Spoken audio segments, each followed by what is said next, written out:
Urtero iristen dira Durangoko azokara lehen urratsak ematen ari diren sortzaile gazteak, baina zer gertatzen da egituretan? Ados, euskarazko kultur industria ia hutsetik sortu zuen belaunaldia erretiroa hartzen ari da, eta gazteagoak ari gara erreleboa hartzen, baina lekukoa ematen duenak uzten aldu aldaketarako tarterik. Sortu daitezke joera berriak, egiturak berritu gabe? Nolakoa da aldaketa horiek barrutik bizi dituztenen egitekoa?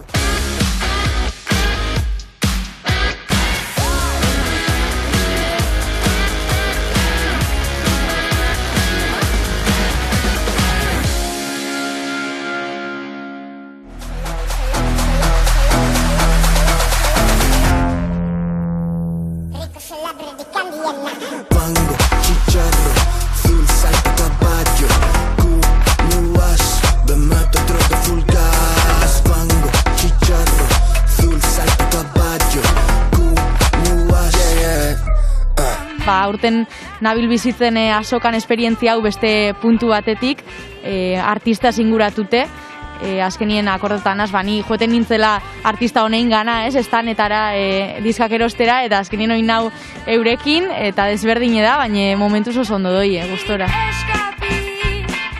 Neon izen naiz eta egon izen geha gudanok jendiekin artistak ezagutzen, diskak erosten eta hola. Eta diferentzioa aurten nik uste dela jende kopurua, askoz jende gutxixo da bilela aforuen kontu honeatik eta hola. Baina guretzat ilusioz betetako urteat izeten nahi da lehengo urtie beste aldetik ikustiatik azoka, ez? Kanpotikan ikustezunia artista bat barruan nik ikusle bezala etortzen nintzania, baina aldi berian barrutikan etortzen dianean zure diska erostera eta zuten pia, gustatzen zaiguen nahi dugu sinatzea, ez dakit, politxa da.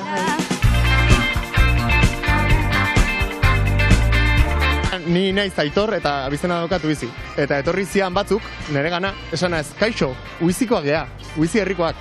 Eta hori bakarrik nahi zuten. Transmititu behaiek, eta olako detailetan kontuatzen za jendeak zenbateko ilusioakin etortzen den askotan zure gana, eta kostiente izan bartzela jendeantzako ze berezian momentu hori, ez? Jena neu Durangarra izan eran, azkenean beti, bizi izan dut oso etxeko giza, baina hori beti jasotzailearen paperetik eta irakurlearen paperetik. Orduan, bada amets bat betetzea bezalakoa beste aldean egotea. Horrela? Bueno, ni Eneritz Furiak naiz, musikari irundarra, eta, otsailean atera nuen Emadan izeneko diskoa, bigarren disko luzea, eta azokan izan naiz sarritan gehiagotan bisitari bezala, baina sarritan ere bai postuetan, baina stand propioarekin horrela ez. Eta aurten animatu gara Vinilo Riding Rockets taldekoekin animatu naiz stand txiki hartzera, eta bitxia da aurtengo azoka, eta orduan esperimentua bikoitza zen, baina hemen egon genuen eta hemen gaude. Ni Usu Errazkin naiz, erengo editore berria, Durangoko azokan egondanago, kazetari gisa, baina hau da nire lehenengo aldia editore moduan. Hasieratik eman didate konfiantza eta askatasuna. Eta nik uste babes hori garrantzitsua dela aurrera egiteko. Editoreak berak, aurretik zegoen editoreak esan zuen, nik uste garaia dela gazte bat ona ekartzeko eta gauza ezberdinak proposatzeko eta ahots hori behar dugu zeia zahartu egi edo gelditzen ari zaigu dena, ez? Eta egia esan, beti esan dut, ez? Ongi dago asmo hori, ez? Gazteak ekartzea, sektore ezberdinetara, baina gazte hori entzun behar duzu, ez? Nahi hori egon behar da, hori editore berri bat ekarriko dugu, gaztea da, emakumea, baina ez badiogu entzuten, ez dugu ezer egiten, ez? Kontua da, Gernikan ospatu zela emakume musikarien topaketa bat, hor dagoeneko kezka batzuk elkarbanatu ziren gure artean, ez zen bakarrik emakume bezala, baizik, hau da, musikari bezala batez ere. Eta, hortik atera zen taldetxo bat, jarraitu genuen taldetxo horretan eztabaidan pantailak tarteko zirela, zerbait egin nahian, aldatu nahian batez ere gure lan baldintza duinagoak edo bilatu nahian gehien bat, beste hainbat kezkarekin batera.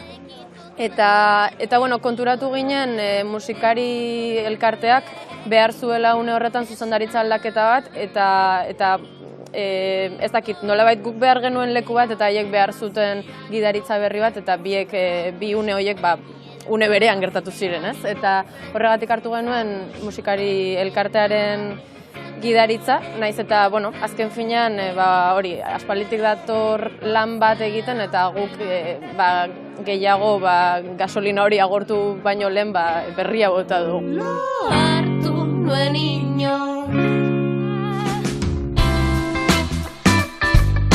Bueno, ni Oiana Arana naiz, eskoriatzarra eta idazlea, esango dugu kontestu honetan behintzat, eta aurtengo azokaran ator lazunak azkazaletan nire lehenengo poesia liburuarekin. Lehen nire azokara beti nentorren pozik eta ilusioz eta betiko sentsazio horiekin, eta aurten guzti horiek bertikoa, beldurra eta alakoak ere gehitu zaizkie, baina bueno, ondo. Zailtasunak denok topatzen ditugu ez bakarrik azokara etortzeko, baizik eta beste panorama guztietan sartzeko, baina nire bidea ez dut esango erraza izan denik, baina izan ditut goxatu nauten personak ondoan eta ez da gutxi.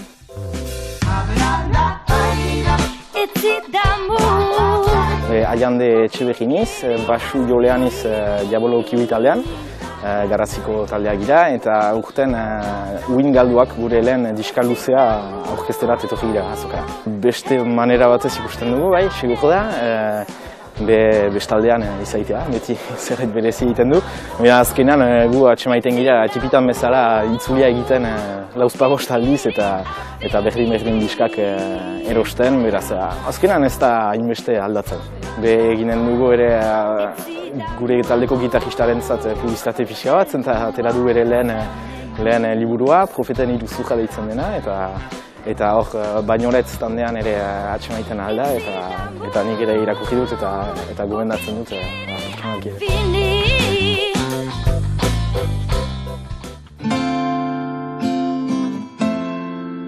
Gaztea izan da eta emakumean ikuste ere horrek eragina duela tratu horretan. Eta hasieran izan daiteke pixka bat arraroa, ez? Nola idazten dizuten gauzak edo nola biratzen dizuten, hasieran da pixka bat nola, zuzara editorea?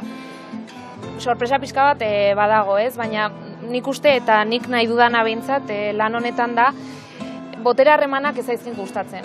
Eta nik ez dut hori eraiki nahi idazleekin. Nahi dudana da elkarrizketa bat izatea, nik egia da ardura bat daukadala eta baietz edo zetz esango dudala, eta hori nire funtzioa delako, baina ez dut botere harremanik nahi, ze hori oso patriarkala da. Eta adibidez idazlek esaten dutenean, ez, editorea gainetik dago, ez, nire kasuan ez behin. Nolabait badirudiela euskal musika oso entzule gaztei bideratuta dagoela, eta entzule helduagoek ez dutela beraien playlista berritzen, ez? Gelditu garela gauza askotan, 80. hamarkadan, eta kitxo. Eta hor badaude hainbat gauza hausnartzekoak, eta ez dakidanak zer duten irtenbide, edo irtenbide bat bilatu beharrotu zaien. Esan dezaket azken finean behar bat zegoela hor naita ez zen norbait sartu beharko zela zuzendaritza horretan, eta orduan ongi etorriak izan gara alde guztietatik behar bat zegoelako, eta beste alde batetik ahots berriak behar zirelako naita ez.